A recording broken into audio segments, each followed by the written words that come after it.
I'm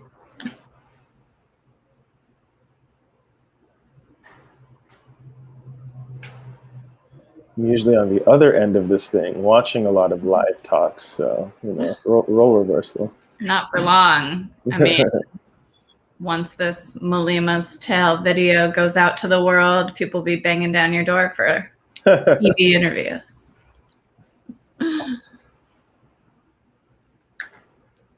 Great. Well, we will get started. Good afternoon, everyone.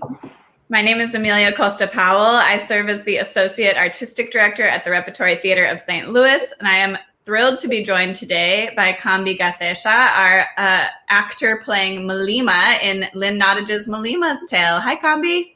Hey, Amelia. How's it going? What's up, everybody? So well. How are you? Good. Yeah, just enjoying another a humid day in I guess St. Louis is like half the South, half the Midwest. So. Yeah, I do apologize for the weather we've been offering you these past couple weeks, but this is actually not totally normal. Oh yeah. No, it is all good. Yeah, it's a good Thursday. So. Excellent. Well, thank you for coming on the show. I know this production is very demanding physically, vocally, so it's a pleasure to have a little bit of your time, and we won't extend you too much. Good.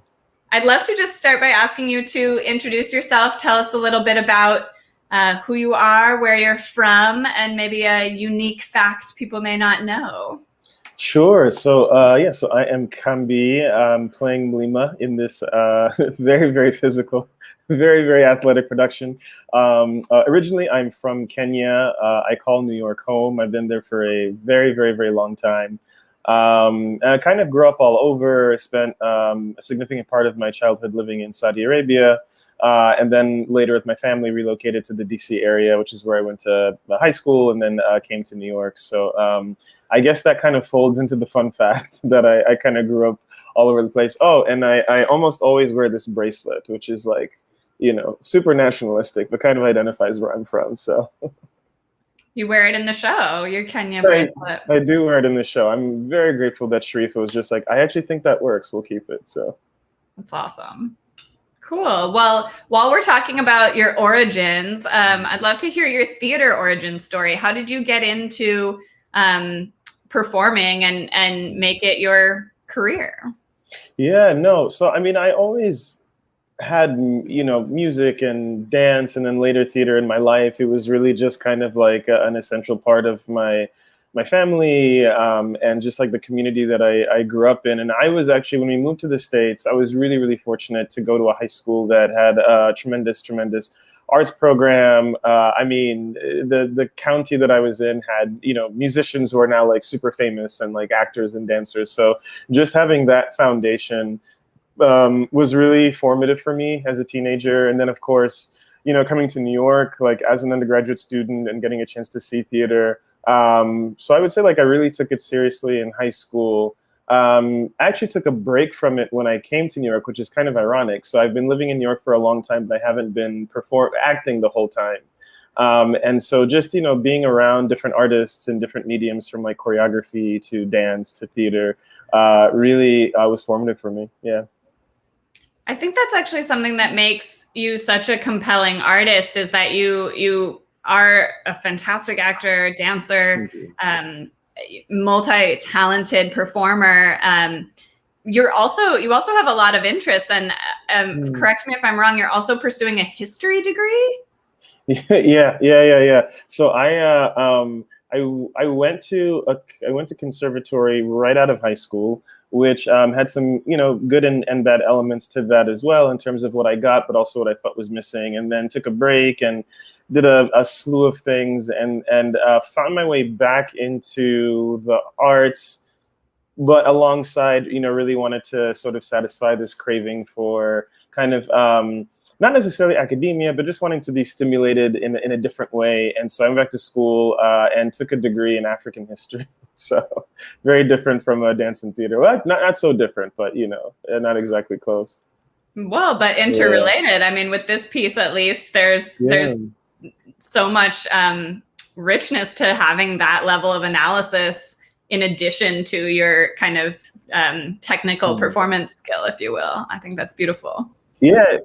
Yeah, no, for sure. And that's something that was really, really exciting, was like, not only was there, space to kind of, I don't want to say expertise because I still consider myself a student of it, but to bring sort of what, like my knowledge through study, but also my experience as somebody who's, from the region. And so having that be an essential part of like table work and scene work was really, really special. And to feel like it enhances what I do is really, it's a really great feeling. So that's so cool. I think I love that. I think that's something that I hope that artists have an opportunity to do, is to keep finding ways to be able to pursue various interests and keep them tied back to the arts. Because sometimes I think we lose people from the field in pursuit of other dreams or interests. And I'm grateful that you're finding a way to keep a toe in both waters.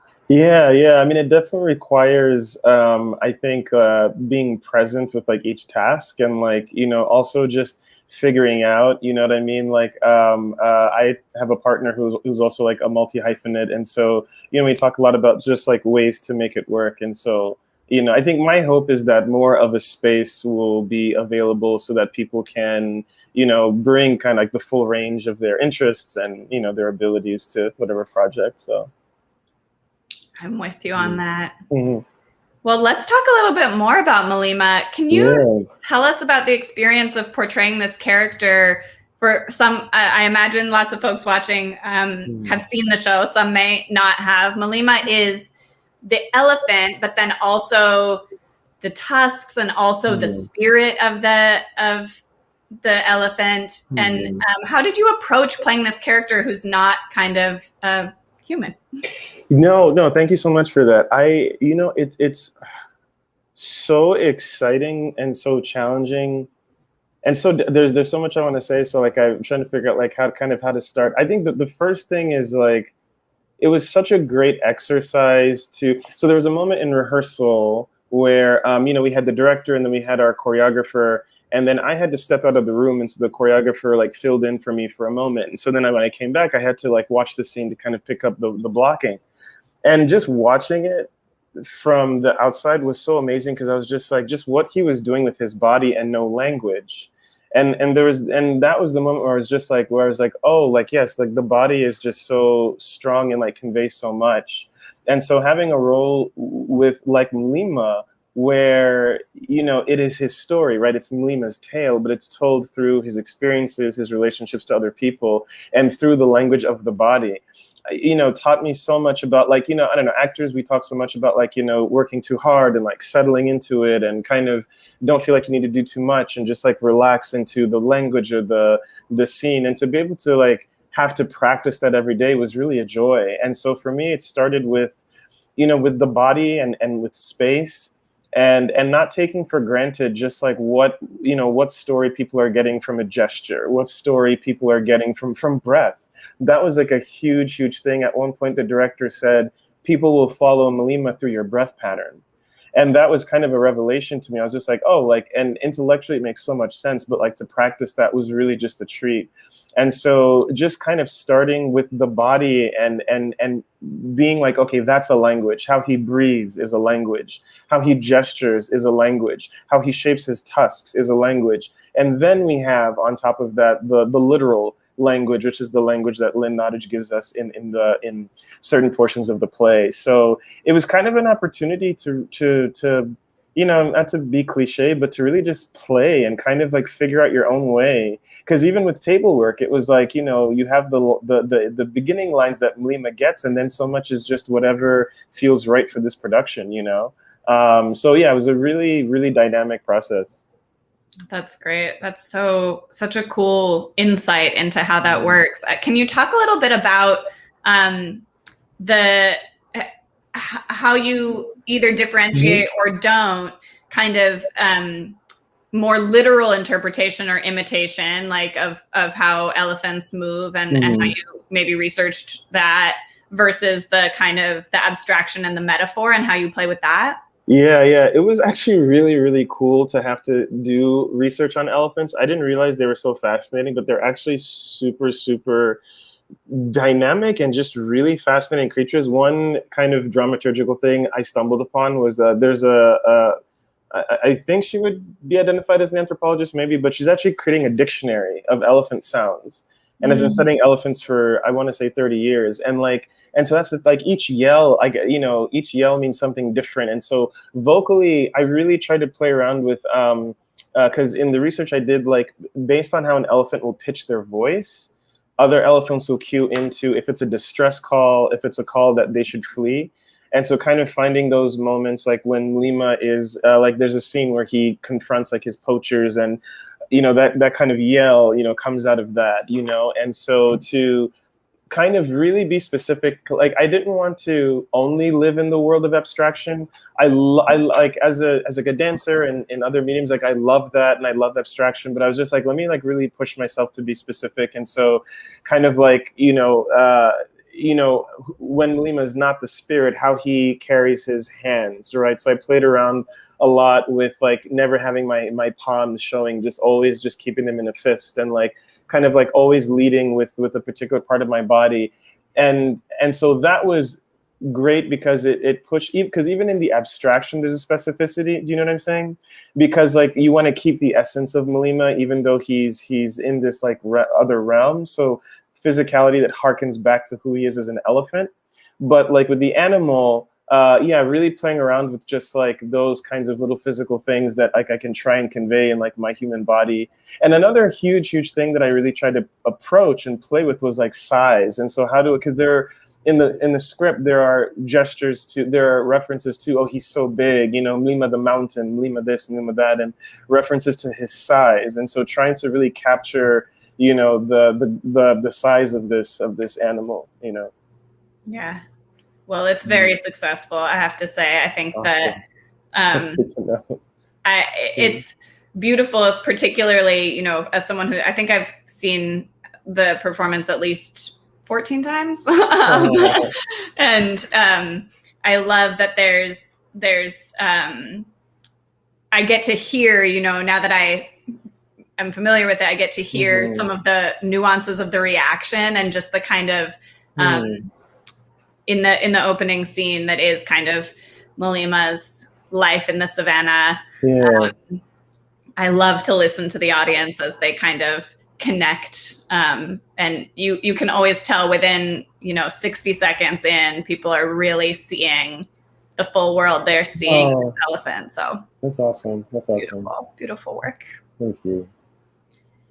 We are so lucky to have you here. You mentioned that you're living in New York, and it was really important from the jump of selecting this play. I know that artistic director Hannah Sharif and I wanted to make sure that the creative team and the cast had at least some authentic connection and root back to the African continent, and specifically to Kenya, where Mlima is from. And your name came up right away. We came to you, and I feel just so fortunate that you were able to join us in St. Louis. And especially, it's a weird time to travel and work. We're in the midst of a global pandemic. Yeah. So is this your first production in St. Louis, and how has the experience been of being in this city and maybe learning a little bit about it?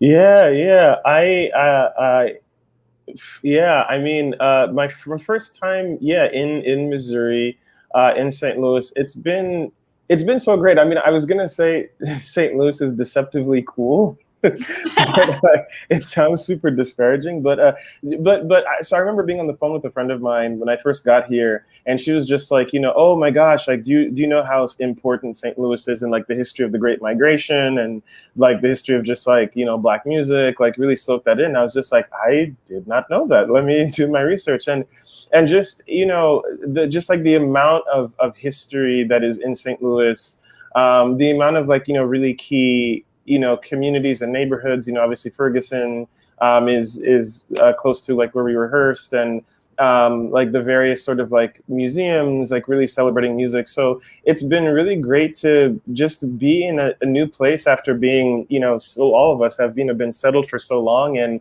getting to just explore and not know my way around and find stuff. And like in a lot of ways, like that was also part of the work as well. You know what I mean? It was one of those things where just being in St. Louis, I was just like, given sort of like its recent history and like long-term history, I was just like, I really want to be here and sort of make this a part of my work. And interestingly, it informed a lot of conversations in the rehearsal room and a lot of sort of artistic choices that I wanted to make. So it's really been a gift, to be here, and to like feel like St. Louis is like a refuge and like a place where I can like observe and like be super present because I don't know it at all. Yeah, it's really been it's been an amazing journey so far. That's great. Well, I'm so happy that it's been a good experience here, and I agree. I'm new to St. Louis, a little bit less new, but just 2 years into my time, and I think it is a really cool city with a lot to offer. And I appreciate you highlighting how it informs the work. I think it feels a little cliche, but we always like to ask ourselves in programming plays, like, why do we need to tell this story? Why here? Why now? Yes. And, particularly because Mlima's Tale is part of a season that was almost entirely canceled, and we had to make some tough decisions around which work we would do as the one show in that season. I think that, those questions of why Mlima's Tale, why here in St. Louis, and why now, I think the production answers those questions, that absolutely here and now is the place to dig into this story. Yeah. No, for sure. And it's so funny because I hadn't thought about from your perspective as like an administrative team, like, it's an adjustment because we think about like it's an adjustment for us as actors to come in the pandemic, but to like try and mount this thing and to like see if are there going to be actors who are willing to travel during a pandemic, and like will they want to come. And so it's it's interesting because it's such a time when we're like just figuring stuff out, and almost, I don't know if you feel this way, but almost like experimenting. And like I've never performed in a house where the capacity is like that limited, things like that are just like really interesting, kind of just figuring it out as you do it. Absolutely. Yeah. I think we've learned a lot, and it's a tribute to everyone involved that we were able to, I think, to launch and to stay rooted in the art. There were a lot of questions and logistical factors, and of course, first and foremost, making sure everyone was safe and healthy, and thank goodness that everyone has been throughout the process. But yeah, I think we are no longer taking anything for granted in terms of how we're making the work. Yeah, absolutely. And it's I think it's not taking things for granted. And I think like in another interesting way, so much of I think what actors are taught is like to be okay living in a space that's not entirely figured out, and like then that maybe is murky or uncomfortable, and in a way like it's a great metaphor and a great practice for like what I think lies ahead for theater, which is a lot of I don't know. So yeah, there's something about that feels like really right and like really poetic. Yeah, absolutely. And it's I think something that we as artists were equipped for in a way. I mean, I wouldn't wish it on anyone, but in the sense that, like you say, that the idea of being flexible and of being adaptive was already baked into our practice. Right. Yeah. Just escalated. Yeah. No, totally. And I think it also helped that we were such a small ensemble. And because we were so small, we really leaned on each other. And it was I think, to your point, it was really interesting to see that in very different ways, all four, because we're a 4-person ensemble, all 4 of us had our own kind of trepidations and our own sort of kind of like experience of the pandemic that kind of makes us have like a certain question that we're bringing into the process. So that was interesting. Like we really leaned on each other, I felt like, during this process. Yeah, I mean, it's beautiful to watch you all work together. I don't know if Sharifa, the director, passed this along, but actually at one of the previews, a local artist approached me and asked me how long you all had been working together and had you all toured the show. And I said, no, this is a new production and this is their first time working together. None of these artists have done a production of Mlima's Tale before.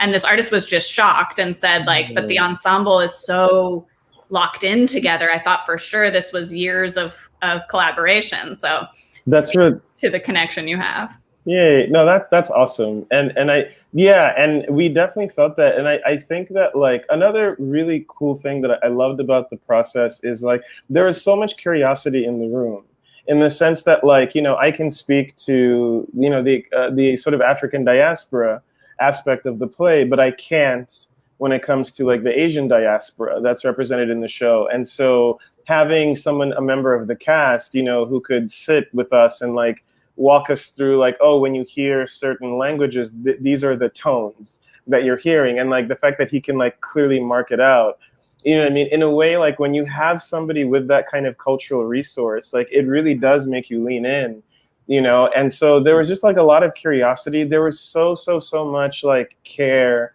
in terms of all four of us wanted to make sure that like we were specific, whether we were playing a character that was from Vietnam or from Beijing, from wherever. Like everybody was just like like how do they sound? Like, oh, what would would they have a gesture for this kind of a scenario? Would they do that? And so there's a lot of that happening in the rehearsal room, and I think it just and again, like when you don't have an expertise or you can't fill in the blank, you have to lean on somebody else. And so I think having that, like I remember I was always geeking out. I was just like, oh, is this how it sounds? Is that how it sounds? And so it just makes you really lean on the other people, Yeah, I love that. That's theater at its best, right? Absolutely. No, for sure.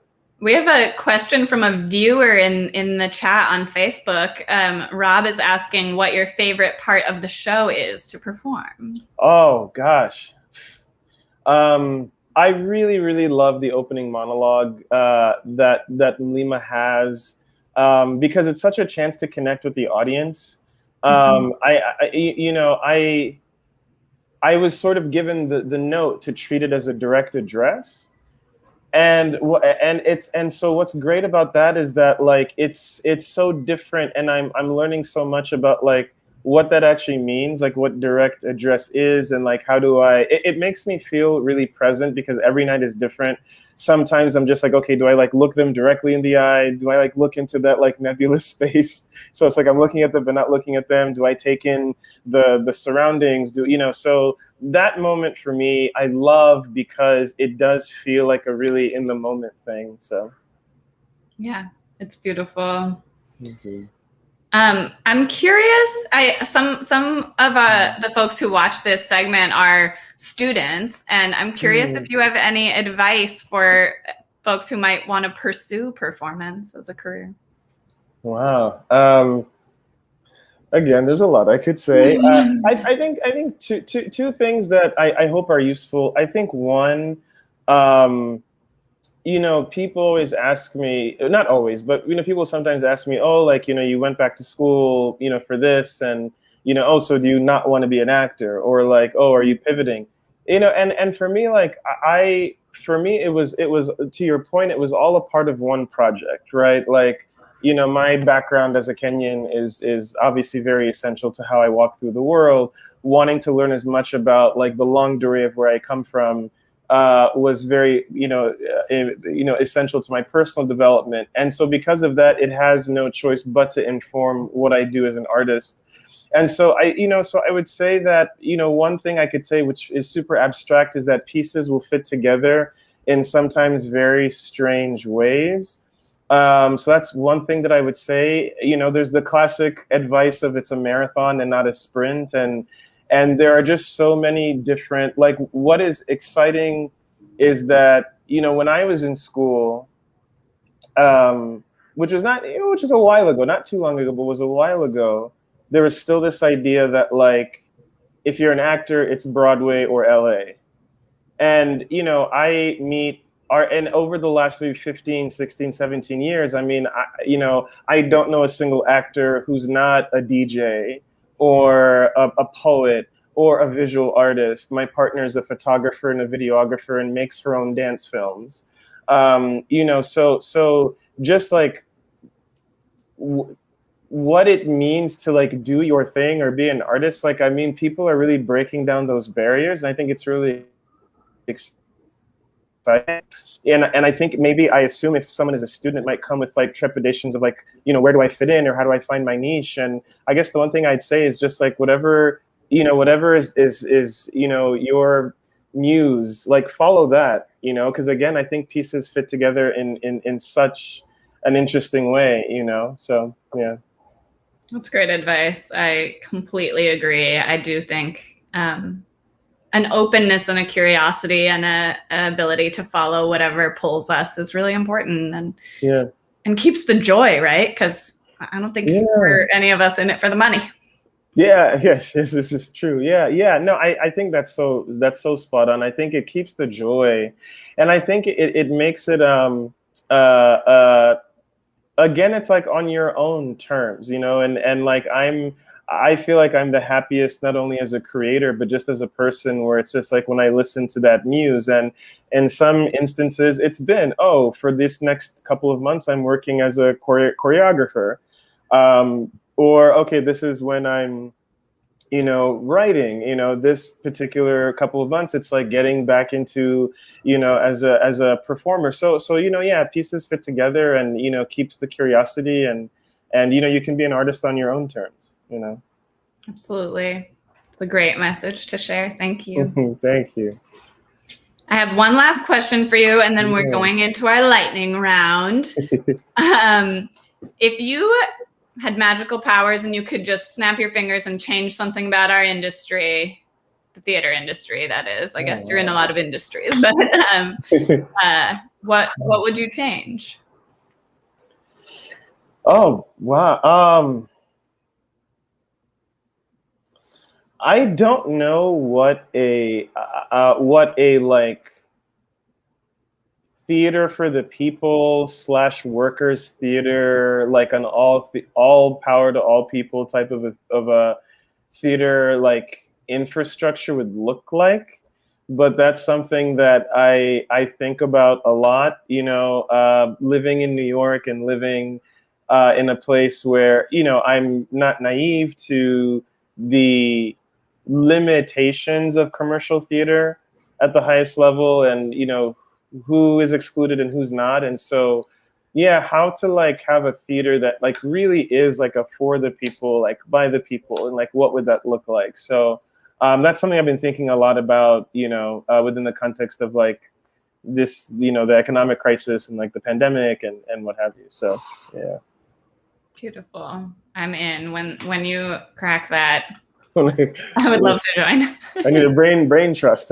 Yeah.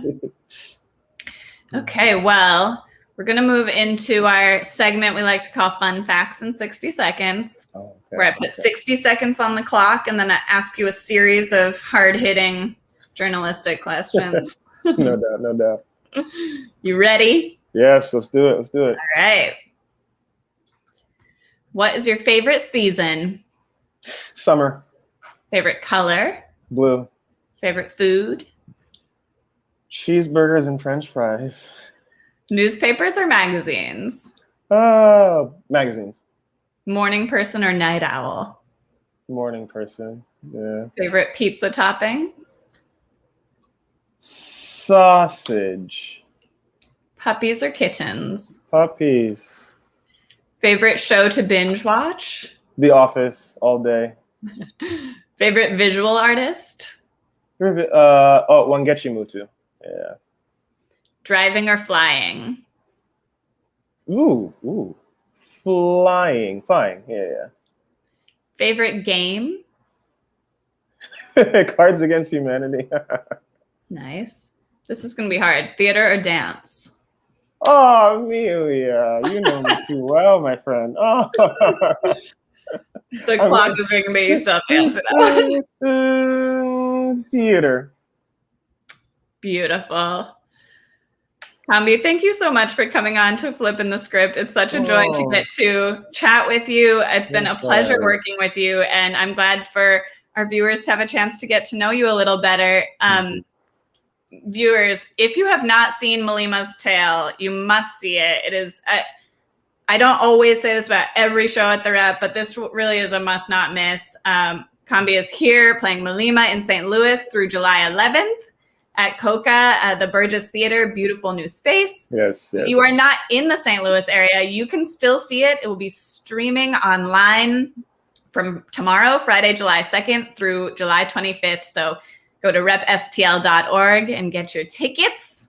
Kambi, thank you. Thank you. And we will talk again soon. Yes, we will. Thanks for tuning in, everyone.